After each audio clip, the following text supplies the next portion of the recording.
Qu'est-ce que l'on fait lorsque Marine Le Pen vient au pays? Visiblement, on l'accueille au plus haut niveau alors qu'elle a des discours racistes.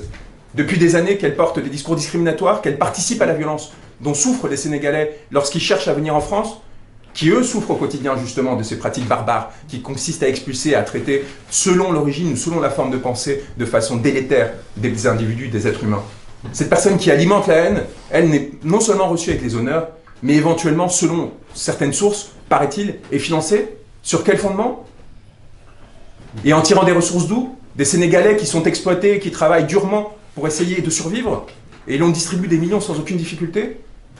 Et il faudrait justifier que parce que j'ai dénoncé les dérives qui touchaient mon client, non pas en colon qui arrive pour expliquer aux Sénégalais ce qu'ils doivent penser, etc. Non, pour porter la voix, la parole d'une personne qui est enfermée chez lui, que l'on empêche de faire campagne, que l'on empêche de porter sa parole, qui a besoin de représentants de relais, de tout ordre, burkinabé, français, espagnol, européen, asiatique, qu'importe, qui a besoin d'un maximum de personnes qui viennent s'assurer que l'on n'écrasera pas les millions de personnes qui le défendent derrière lui, qui viendra s'assurer